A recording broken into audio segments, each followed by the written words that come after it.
Neumología peruana. Especialistas en enfermedades respiratorias. Los casos difíciles los resolvemos nosotros.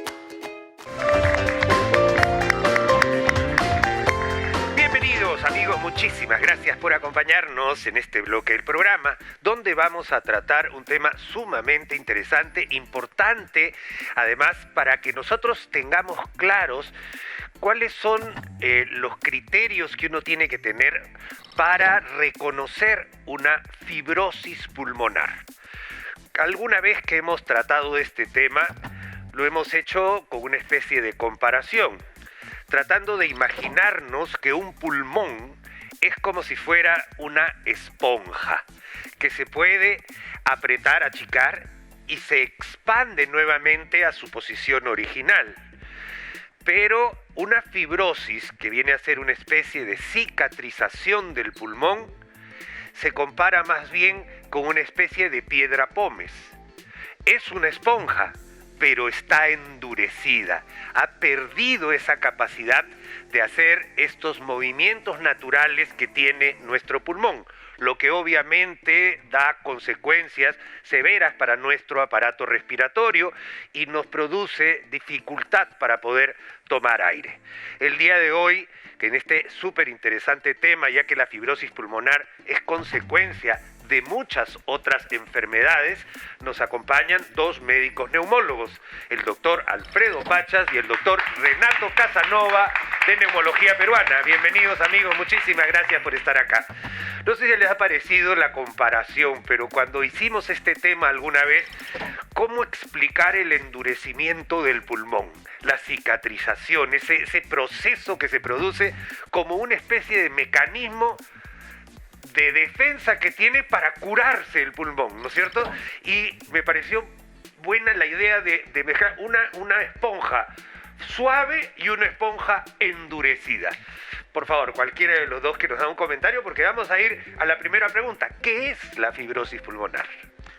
Bueno, ante todo, muchas gracias por la invitación. Gracias a ustedes. Es una enfermedad, o digamos, es un grupo de múltiples enfermedades que se caracterizan porque el pulmón comienza a presentar un endurecimiento progresivo. No es una enfermedad que aparezca de la noche a la mañana, va apareciendo en el lapso de meses o años. Y no hablamos de una enfermedad, hablamos de más de 200 tipos de causas que llevan a esta enfermedad crónica. Y todas en relación a injuria pulmonar, ¿no es cierto? O sea, el pulmón por alguna razón sufre un proceso de injuria, que puede ser desde una neumonía hasta la COVID, que estamos viendo, ¿no es cierto? O sea, ese tipo de cosas. Entonces es como una reacción que tiene el pulmón hacia una lesión, hacia una injuria que tiene. ¿Es así? Exacto, es una especie de respuesta que tiene el pulmón ante algún proceso nocivo, dañino. Por ejemplo, el COVID, ¿no? El COVID genera una inflamación en un determinado grupo de personas y estas personas desarrollan la neumonía y muchas de estas personas salen del proceso neumónico pero terminan finalmente con fibrosis, con cicatrización de sus pulmones, sobre todo los que tienen COVID severo, ¿no? De acuerdo. Alfredo, algo que agregar con respecto a la fibrosis, porque, o sea, claro, nosotros yo como cirujano, cuando tú transgredes la pared abdominal, vas a generar una fibrosis, que es lo ideal para poder cicatrizar dos tejidos. Es parte, digamos, natural de la injuria que le hacemos a un paciente cuando lo operamos, ¿no es cierto? Yo espero una buena cicatrización, pero eso en el pulmón es malo, pues eso no puede suceder en el pulmón. Exacto, tú esperas cuando cortas que después eso pegue, y pega con una cicatrización. En cambio en el pulmón nosotros no esperamos eso. Hay varios tipos de fibrosis. Hay las fibrosis que empiezan directamente con la cicatriz. Okay. La fibrosis idiopática, por ejemplo, la mala de todas. También hay la fibrosis que empieza primero con una inflamación. Imagínate, te vas a la playa, una insolación, y luego esa insolación pasa cada vez más y termina en una cicatriz enorme, ya más severa. Tenemos varios tipos de inflamaciones que pueden llevar a esto. Una de ellas, por ejemplo, las enfermedades reumatológicas. La artritis lleva a fibrosis. Fibrosis de las articulaciones en muchos casos y también de otros órganos. Sí. Pero es por respuesta inflamatoria. Primero empieza en una inflamación y luego se transforma en una cicatriz, por ejemplo. Ok. O, por ejemplo, lo de las aves. Muy clásico el de las aves o el de los hongos. Personas que crían aves, que crían gallos o que crían pajaritos, o que tienen hongos en el baño de la casa, por ejemplo, o que se derramó algo, se malogró una pared, una cañería. La pared se humedeció, la dejaron ahí mucho tiempo, la olieron por mucho tiempo y entonces eso comenzó a entrar en la vía respiratoria y pasó el tiempo. ¿Eso qué hizo? Inflamó el pulmón y luego esa inflamación se transformó en una cicatriz. Eso es una forma, pero hay otras que directamente pasan a la cicatriz. Y ahí eso depende de la enfermedad base, digamos, Exacto. en la mayoría de los casos. Porque hay otro tipo de fibrosis más bien inducida hasta por medicamentos. Y esa es otra de las cosas que llama la atención, ¿no? Como algo que, por ejemplo, para el corazón tú puedes dar un tratamiento, pero como efecto secundario produce fibrosis. Entonces es una gran cantidad de cosas que pueden terminar en una fibrosis. Y por Básicamente de eso se por trata. eso Renato dice 200, ¿no? Sí, claro. Y son montones. Y cuando el paciente llega a la consulta, cree que viene por una enfermedad y resulta que nosotros tenemos que ver cuál de las 200 tiene. Porque Ajá. nosotros no estamos viendo una. De acuerdo, es súper interesante este tema porque además ahora con lo del COVID hemos aprendido muchísimo a que, por ejemplo, no solamente es cuestión de consumo de oxígeno, sino también de fisioterapia ventilatoria para evitar que este pulmón se congele y endurezca, sino más bien ir comenzando a darle movimiento para que justamente no suceda ese endurecimiento, ¿no es cierto? Y eso lo aprendemos todos los días. Claro, eso es muy importante, ¿no? Como yo le comento a los pacientes, cuando un médico te dice tienes fibrosis al pulmón, es como te dijera que tienes fiebre. Y sabemos que hay múltiples causas de fiebre. Entonces hay que definir bien, fibrosis pulmonar hay múltiples tipos. Lo podemos diferenciar en dos grandes grupos. Las primarias, las cuales aparentemente no tienen una causa muy conocida, que comienzan con la fibrosis, ¿no? Con el acúmulo de sustancias que endurecen el pulmón, y las secundarias, las que se deben a múltiples enfermedades, las reumatológicas, o a lo mejor si trabajo como albañil, o como picapiedrero, o como marmolero, en el cemento, la arena, el vidriero que pule o esmerila el vidrio, ¿no? También están los que crían aves, ¿no? O los que tienen ese sofá viejo añorado de generación a generación, lleno de hongos y que generan cuadros pulmonares y no se explican el por qué. Entonces hay múltiples, esas son el grupo de las secundarias, ¿no? De acuerdo. Ahora, tenemos síntomas, porque para identificar una fibrosis, el paciente presenta síntomas. En grandes rasgos, ¿cuáles son los síntomas que deberían preocuparle a las personas que nos están viendo para decir, podría tener fibrosis? Por favor, dime, Alfredo. Básicamente hay dos. Uno es la falta de aire, ¿ya? Que puede empezar de a poquitos, y el otro es la tos. Y antes se decía tos seca nada más, pero ahora también ya sabemos que la tos con flema también es otro síntoma común de fibrosis. Entonces, tos seca para fibrosis idiopática, esa la malita. Yeah. Y la tos con flema es sobre todo para las otras fibrosis, por ejemplo, el que estuvo en contacto con hongos, el que criaba aves, el que tenía problemas, por ejemplo, de una artritis. Esas otras inflamatorias dan tos con flema. O sea, falta de aire y tos con flema. Una de las formas de reconocer la falta de aire es el hecho de si yo podía subir 3 pisos de escaleras sin cansarme y de un momento a otro en el primer piso ya estoy con la lengua afuera. Ese es un signo súper importante porque ha cambiado nuestro estado físico. O ahora ya antes yo llegaba 3 cuadras, 4 cuadras, 5 cuadras y ahora tengo menos cuadras. Me canso antes. O tengo que ir más despacio porque ya no doy más. Te falta el aire y ahí viene el signo, ¿no? Boca abierta, ¿no? que tienes que, ya no puedes respirar por la nariz, necesitas un mayor aporte, entonces comienzas a abrir la boca. Eso es algo que llama la atención también a los médicos que ven este tipo de cuadros. Y es algo bien común que dicen, es porque ya estoy mayor. Y le echan la culpa a la edad. La edad, digamos, claro, el envejecimiento del pulmón también produce fibrosis, pero no puede presentarse de una manera tan radical como se presenta en un estado físico. Esos son los síntomas de la fibrosis, señora. Dificultad, falta de aire y tos. ¿Quién no ha tenido alguna vez esos síntomas? Por eso es tan importante chequearse los pulmones. La siguiente pregunta que tenemos es, las causas de la fibrosis, hemos dicho 200. Vamos a ponerlas en perspectiva. Causas idiopáticas que en realidad no sabemos, que vienen a ser algo más genético, algo más predisposición del paciente a endurecer el pulmón, y las otras que vienen a ser adquiridas con enfermedades de la comunidad.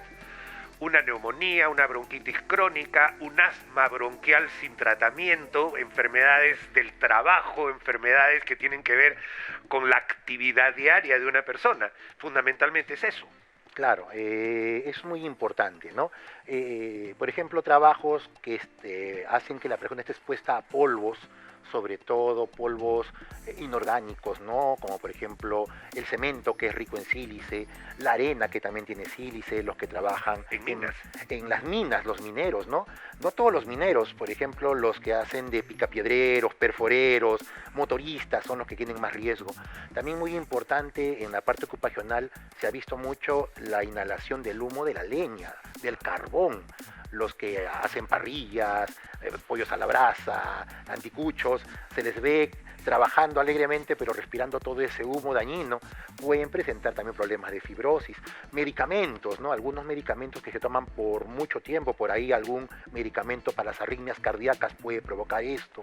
Lo he visto, y además en algunos casos, en personas especialmente sensibles, pocos tiempos de tratamiento puede generar un desencadenamiento, una cuestión hasta fatal, ¿no? Sí.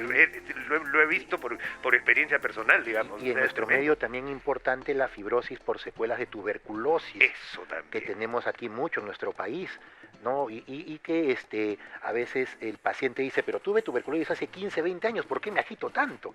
Entonces es muy importante que una vez que uno salga de alta, no dejar de visitar al neumólogo de vez en cuando, ¿no? De acuerdo. Esas son... ¿Cómo se hace el diagnóstico? Esto es súper interesante porque la idea es que las personas que tienen estos síntomas acudan a confirmar o comprobar si efectivamente tienen o no tienen un grado de fibrosis. Por favor, Alfredo. Bueno, una vez que ya tenemos básicamente la tos y la falta de aire, ya viene la parte del médico. Y entonces ahí nosotros tenemos que pedir una tomografía, que es la parte más importante del diagnóstico. Una buena tomografía de alta resolución, con buenos cortes, prácticamente es más de la mitad del diagnóstico. Ok. A partir de ahí, ya nosotros comenzamos a pedir otros exámenes. Hay exámenes para, por ejemplo, saber si esta es por causas de una artritis, una esclerodermia, si es por causa de otras cosas. Y entonces le pido también pruebas de función pulmonar para ver en qué grado está, porque lo tengo que controlar en el futuro. O sea, esas pruebas de función pulmonar le van a decir cuánto daño existe, ¿no? Y cuánto está funcionando, ¿no? Básicamente, y eso para tabular al paciente y ponerlo en una lista de tratamientos, porque de eso es la otra pregunta, ¿no? La familia pregunta también, ¿y qué tan mal está? ¿Qué tan severo está esto? ¿Qué tan severo? Y claro, no debe faltar cuánto tiempo me queda, ¿no? O sea, esa es otra de las cosas, porque si uno se va quedando sin pulmón y el pulmón no funciona, tarde o temprano hay que enfrentarlo, ¿no? Porque ahí viene algo importantísimo que tiene que ver, adelante por favor, el tratamiento.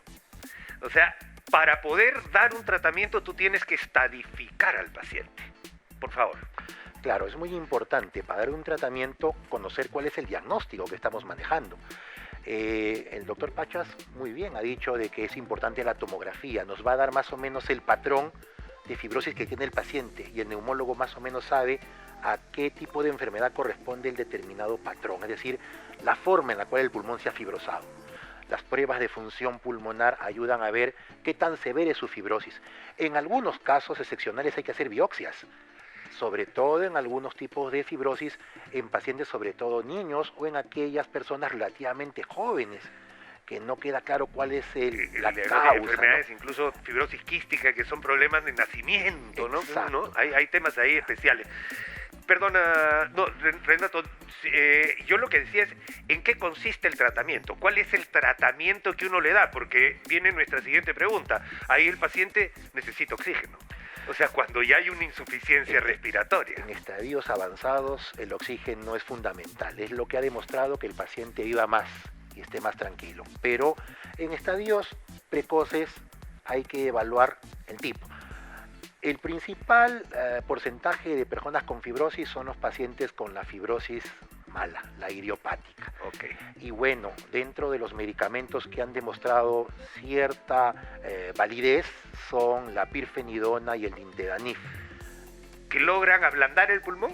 Claro, hacen de que la fibrosis ya no avance a la misma velocidad y de tal manera el pulmón ya no se endurece tan rápidamente. Y esto es muy importante tomarlo en cuenta. Si yo me corto la mano y se me forma una cicatriz, me puedo echar 20 cremas y la cicatriz reducirá, pero no va a desaparecer.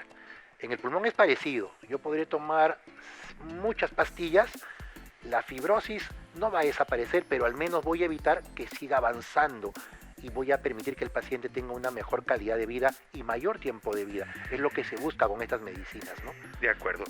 En algunos casos, digamos, hay fibrosis que pueden ser manejadas y pueden revertir, digamos, de alguna manera, si es que son tocadas a tiempo. Hay la neumonitis por aves. Ajá. Estas, Citocosis, ¿no?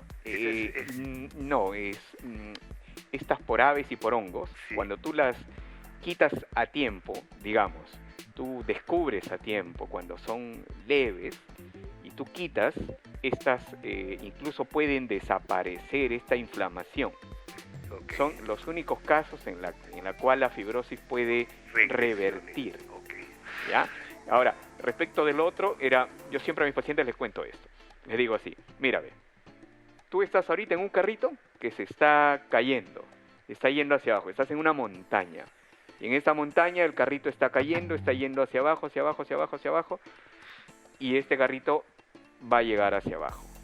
Pero si tú no quieres que el carrito llegue hacia abajo a toda velocidad, tú lo que tienes que hacer es ponerle piedritas al carrito. Esas son las medicinas. Las medicinas, estas piedritas no van a hacer que el carrito suba. Las medicinas van a hacer que el carrito se detenga ahí y que avance hacia abajo despacito. Okay. Si tú le quitas las piedritas, las medicinas, el carrito otra vez se cae. De acuerdo. Entonces no puedes quitar las piedritas tampoco. Acá es importantísimo, como vemos, un diagnóstico temprano, una evaluación temprana y quitar la verdadera causa de la noxa que está injuriando el pulmón. Con eso abarcamos los tratamientos para prevenir el deterioro de este problema que es la fibrosis pulmonar, que en realidad, señora, yo lo considero como una consecuencia de la injuria, que viene a ser un mecanismo de defensa para que el pulmón reaccione adecuadamente. Señores, yo creo que ha sido bien claro para nuestros amigos explicar que la fibrosis pulmonar viene a ser una consecuencia de múltiples enfermedades y que es algo a lo que no queremos llegar, la insuficiencia respiratoria. Amigos, muchísimas gracias. Se nos pasa el tiempo rapidísimo, pero podríamos quedarnos conversando muchísimo más del tema. Amigos, muchas gracias y no se olvide, hágase un descarte si usted ve que está teniendo los síntomas y problemas como falta de aire y tos crónica. Muchísimas gracias. Continuamos con más.